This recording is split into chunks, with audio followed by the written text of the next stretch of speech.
पांजे प्यारे महबूब के पान पाक ज़ात सैर कराई।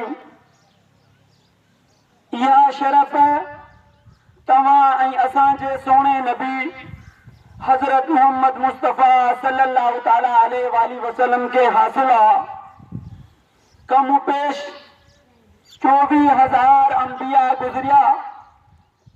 उन्हनि में रसूल भी होया, नबी भी होया, अंबिया होया, लेकिन उन्हनि मां कंहिंखे अल्लाह तबारक व तआला इहो शरफ कोन अता फरमायो। कुछ नबियुनि तलब कयो, या अल्लाह असांखे पंहिंजो दीदार कराए। अल्लाह ताला फरमायो, मुंहिंजा प्यारा नबी पैगंबर, तव्हां हिन पहाड़ ते अचो ऐं पहाड़ ते तव्हां नज़र कयो, मां अल्लाह उन पहाड़ ते तजल्लो कंदुसि।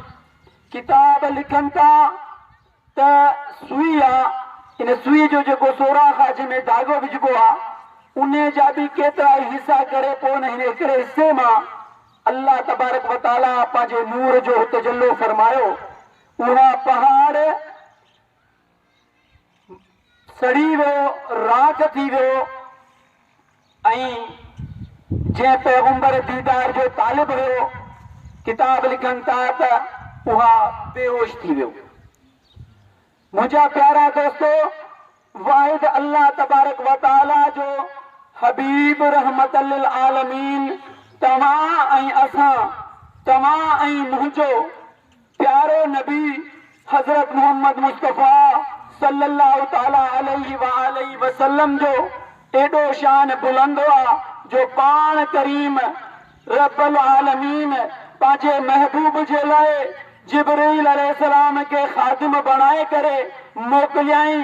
ओ मुंहिंजा प्यारा फ़रिश्ता जिब्रील, वञ पंहिंजे मुंहिंजे महबूब खे चओ, वञी मुंहिंजे महबूब खे चओ त रब तुंहिंजे लाइ मुश्ताक़ आहे, रब तुंहिंजे लाइ मुश्ताक़ आहे ऐं रब तुंहिंजो इंतज़ार फरमाए रहियो आहे।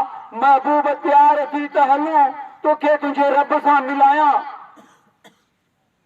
किताब लिखनि था, जेॾी महिल जिब्रील अलैहिस्सलाम फरमायई, ओ मुंहिंजा प्यारा रब, मां तुंहिंजे महबूब रहमत लिल आलमीन सल्लल्लाहु ताला अलैहि वसल्लम वटि हाज़िर थियां ख़िदमत में, त मूंखे इजाज़त मिले पाण जिन्हनि खे मां कीअं उतारियां। अल्लाह तबारक व तआला फरमाई, ओ मुंहिंजा प्यारा फ़रिश्ता, हाणे इन मां तव्हां इहो न वठिजो त अल्लाह ताला फरमायो